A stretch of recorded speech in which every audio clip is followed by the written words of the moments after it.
A ministerial meeting of the Southern African Development Community Organ on Politics, Defense and Security Cooperation is taking place in Botswana to discuss the Zimbabwe army lockdown. Meanwhile, President Robert Mugabe is reportedly resisting military efforts to mediate his departure. Reuters reporter David Doyle has more. Zimbabwe's leader Robert Mugabe is reportedly refusing to go quietly, despite an apparent military coup on Wednesday that's landed the 93-year-old president under house arrest. To remain calm. And with Zimbabwe's opposition leader Morgan Tsvangirai flying into the country late on Wednesday, there's speculation that Mugabe, who's ruled the southern African country for nearly 4 decades, has fallen victim to a long-planned move by his opponents to assume control.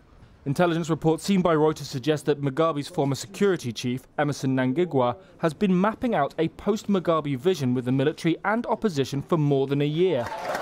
Nicknamed the Crocodile, he was removed from his position as vice president and Mugabe's presumed successor a week ago.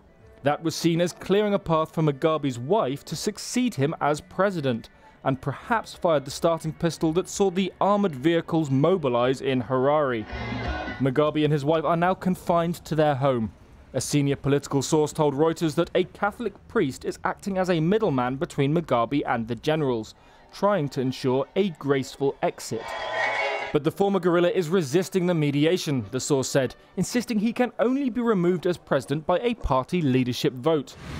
On the streets of Zimbabwe, the situation remains calm. No one is doing anything to anyone. Albeit under the watchful eye of soldiers placed at strategic locations. But the dramatic turn of events behind closed doors could signal a once-in-a-generation change for the former British colony, and may end the reign of a leader admired as a liberation hero by Africans inside and outside Zimbabwe, but reviled in the West as a despot whose economic policies and willingness to resort to violence destroyed one of Africa's most promising states. The correct path. But our long-term Zimbabwe opposition leader Morgan Tsvangirai said on Thursday President Robert Mugabe should resign in the interest of the country.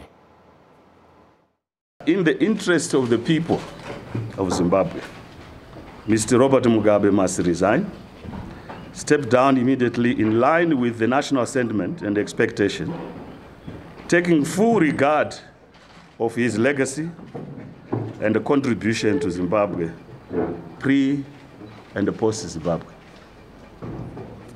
That there be a negotiated, all-inclusive transitional mechanism. I'm emphasizing transitional mechanism. And that the purpose and essence and nature and character of that mechanism be agreed upon by all national stakeholders. That there be comprehensive reforms for a free and a fair and credible election to be held upon the full implementation of those reforms.